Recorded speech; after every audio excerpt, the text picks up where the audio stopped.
Xbox Game Pass, the gift that just keeps on giving. We've had a few such shadow drops recently, and December is shaping up very nicely. Though it's the end of the year, we still keep getting some nice little gifts from Xbox and Xbox Game Pass, don't we? So they keep dropping games, and most recently they've just dropped a game called Clone Drone in the Danger Zone. That's fun to say, isn't it? Yeah, so I'm definitely going to say that wrong at some point. Let me just make sure my mic's in position and we're ready to go. So here we have everyone, it's Stu. Welcome back or welcome to my channel. I am doing a review today for you on a game, like I said, called Clone Drone in the Danger Zone. Said it right, get in. If you haven't seen one of my videos before, I do some reviews, gameplays, live streams, all that kind of stuff, whatever I fancy at the time. And today we're doing something a little bit different. So today I'm going to do a bit of a in-game review, so I'm going to go into the game itself and talk about it as we go along. I think that might mix it up a bit, but I'd like to see what you guys think if you prefer this format, because it might be a bit more flowing this way. Anyway, that's enough of an intro. Let's get into it, shall we? Let's go to Xbox. So yeah, Clone Drone in the Danger Zone just dropped on Xbox, and this is like a Xbox. This is a game by Dobborog Studio, and this game came out, I think it came out in early access in like 2019 or something, quite a while ago on Steam, and it's now, and then it fully released in 2021, I think it was, so it's like peak lockdown. But it just came to Game Pass as of a couple of days ago, I believe. And this is, yeah, so it's a slash 'em up, slice and dice, sword, robots versus robots. But what's key about this is it's a kind of like a rinse and repeat game. So if you die, you start from the start. So it's got that dungeon feel, that Vampire Survivors, that Hades. It's like a mix of the two kind of thing, like, but in this pixel robot world. And essentially what's going on here is these evil robots are taking all the humans, and they are basically turning them into robots and making them fight for like testing purposes or whatever. I don't really know because I've not fully done the story. And there is actually a story in this game, which is really cool. There's a lot of content to this game. So as you can see here, we're on the main screen. You've got single player and you've got multiplayer. I'll go into each of the sections and each of the games in a sec, but just to call out single player and multiplayer, which I was shocked about. I didn't think this would have multiplayer. I didn't think you'd be able to play online, but you can, which is awesome. Like, what a result. But yeah, I'll go into it and it will explain what I mean about this like rinse and repeat dungeon crawler kind of vibes. So we're going single player. Even within single player, look, you've got story mode, you've got endless mode, which is just carry on until you die, and then you've got challenges, which is I've not actually done, but it looks like you do certain things, you have to probably kill things in a certain way, or take on certain bosses and stuff like that, to unlock new things, probably new skins, new abilities, stuff like that. I'll go into story mode. I'll just continue from where I left off. So I'm spawning as this human, he's being created into a robot. And I'm basically on my way up to the arena. So I start with nothing here but a sword.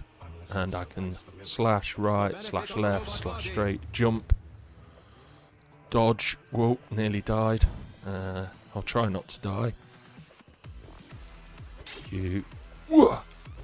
So you can, like, as you can see, like, the dismemberment is really cool. So I've like chopped him in half, and then I chopped him by the legs, and you can like behead people as well. Whoa, he nearly got me. But the legs seem to be the good thing to go for. So that's like round one. So I've beat them two, and essentially then I have to go make my way back down to this room. And now what I can do is I can level up for the next round. Now for some sword robots. what weapon will a human choose? We shall see. So they give you like a little hint to the next round as well. So there's going to be loads of sword robots. So I might pick and choose my next ability based on that. So this robot here is like upgrades, which I was really surprised by this. I was not expecting this much of a detail of. It's pretty much a skill tree, there or thereabouts. Though you can only upgrade so much at one point in story mode. But you've got things like kick, where you can kick over opponents, bow and arrow, so you can lock on new weapons. The hammer, like you've just seen with them guys up in the arena. The baddies, trying to kill me with them. So the swords people, I'll get the hammer so I can show you guys the mix of weapons. So here you can have a little practice. So if I press LB, I think it is, to change weapons, so I can go from sword to thingy quite easy. Now, there is a bit of a downside here with this game. The actions are a bit janky, even with the sword and stuff. Like, it's quite slow, so you have to get your timing right. It feels a bit off, and it doesn't feel fine-tuned, and it can be quite difficult to get used to. But I think once you get used to it, it's not too bad. So let's go back up and I'll show a bit more of the campaign. So a bit around the story up here, look, is they're harvesting the humans, and there's like a counter for this arena. That's all I really know at this point, but essentially you're these humans and you basically go through the levels to try and escape. And when you get to the end of a certain chapter, it will unlock some more of the story as well. So there is a bit of a story to it, which is more than I was expecting. Let's go back up and I'll show you some more of the combat. So if I get out my hammer, so there's like a few swordsmen now, and the hammer's really good against swordsmen. So that's another thing about the weapons and stuff. It's not just for like whatever you fancy. It's like some of them have an advantage, like whoa, nearly died there. So this can take out like big groups of people, though it's not very good defensively. You can absolutely smash them. So it's good for different enemies and stuff like that. Bang. Is he dead? Die. There we go. So again, that's wave 2 complete, victory. And then you essentially rinse and repeat. So you go back down. You've got dodge mode with LT. And then you level up again. So you can choose to level up again. The commentators are really funny on this as well, if you've heard some of the comments there.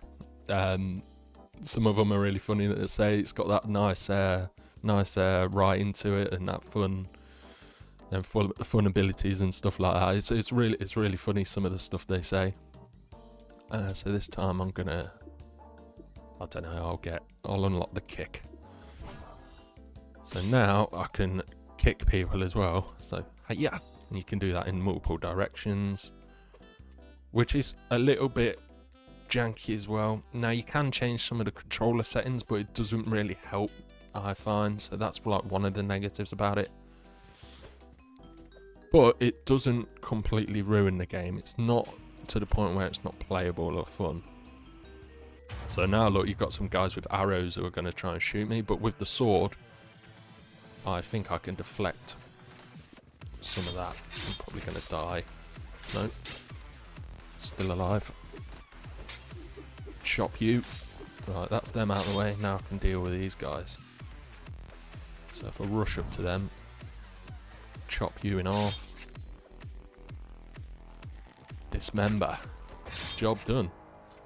So there you go. And then same again. Go down, level up, come up to the next level, and see what they throw at us, basically. And it gets harder and harder as you go along. Let me go back to the main menu, and we'll look at some of the multiplayer stuff. Yeah, it's really fun. It's a hack and slash. The dismemberment makes it something different. Like, it feels good when you slice a robot and you kill one of them. you get like this sense of like achievement and feeling of like you've won. You've won that battle. I don't know how to do it, but it just feels really, really cool. Let's go multiplayer. So yeah, even in multiplayer as well, look, you've got different modes, which is really cool. So you got endless co-op, so you can team up, co-op challenges, last bot standing, so that's the true multiplayer, like every man for himself against other people across the old internet. And just also to note on that one, it is crossplay. You can enable crossplay as well. So there's loads of people you can play with, stuff like that. Or you can do private matches with your friends as well, which is another great thing. I won't go into the multiplayer because it's really, really hard. And because I've not fully done the campaign, I feel like everyone else knows what they're doing a lot more than I do. Because in the campaign, it like gives you a tutorial to learn with as well. It tells you how to do everything. I was a bit more advanced, so it didn't come up with the tutorial prompts. But yeah, it will tell you at the start of the game to play the campaign first if you've not played this. But it's up to you. See how ballsy you are. See how you're feeling. So yeah, it's really cool. Really, really enjoying this game.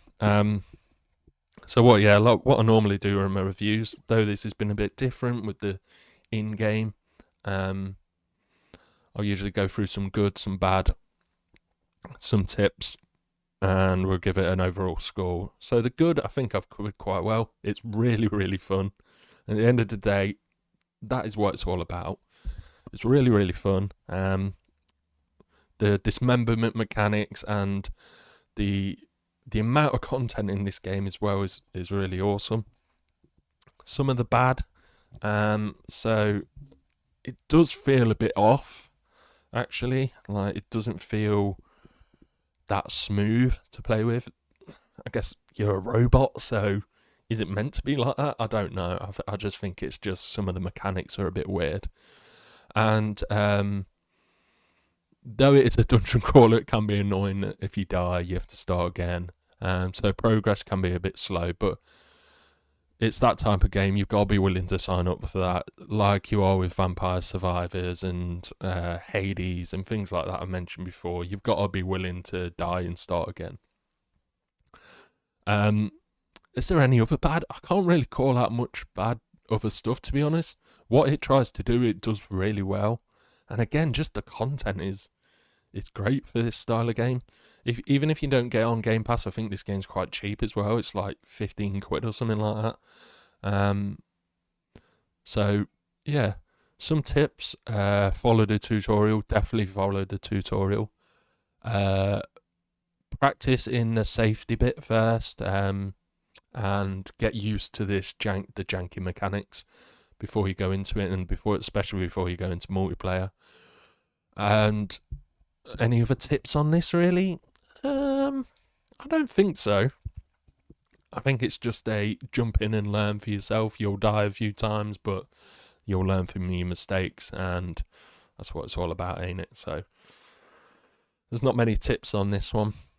Overall, then, I think I would give this probably give this an 8, to be fair. I'm quite happy with it. I'm really enjoying it. At the end of the day, that's what it's all about, ain't it? It's just, are you having fun? Yeah, tick. There's a few things that knock it down. Obviously, it's not the biggest game in the world. I don't think you'd be playing it for 50 plus hours. You might do. I'd be interested to hear of people who are still playing this game or have played this game for a long time, because it's got the content there to do it, the multiplayer and stuff. But yeah, it might not have the longevity, it might do, but at the end of the day, it's fun, so that's why I give it an 8 out of 10. And I've been having a blast with it. I've been laughing. I've been stressing when it's got harder at some of like the further levels. The commentary and the dialogue and stuff is really, really funny. And I can't knock it, to be honest. It's a really fun game. Really, really fun. So, Clone Drone in the Danger Zone. Yes, I said it successfully 3 times in a row. Get in. I didn't say it wrong. But yeah, that's pretty much it. Jump into this one. I'd love to know what you guys think. as well, as always. Have you played this? Have you not? Has it been on your radar? Because I completely missed this. Or have you just missed it as well? Let me know what you think. Are you going to jump into this? I'd love to hear your guys' opinion on this, especially for people who have played this before in the past or for a long time. I'd love to see if that longevity's there and it still stays fun, because obviously I've been quite generous, I think, with the score.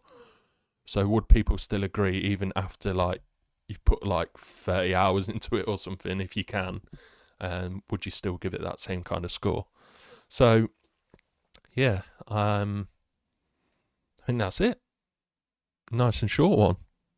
Nice quick coverage. Let me know what you guys as well, like I said at the start, think about this format where it's in-game and I'm going through the settings and the actual game itself, and then talk about it, and I'm kind of reviewing it in-game rather than with the trailer and all that stuff like I normally do. And if you've not seen how I normally do it, check out some of my other videos and then you can compare or give me your thoughts. I really want to interact with you guys, so I really want to interact with everyone and get your opinions, because it helps me build the content and just basically produce what you guys want to see, which is the ultimate goal.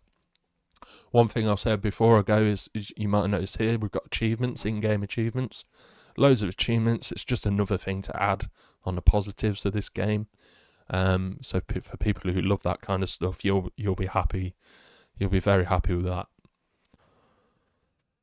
But leave it there. That's all there is to it, guys. Thank you very much. As always, thank you.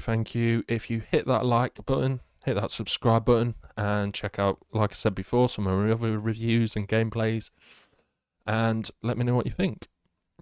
So I'll leave it there. Have a great week. If you're watching this at a certain point, as this video dropped, then enjoy the Game Awards tomorrow.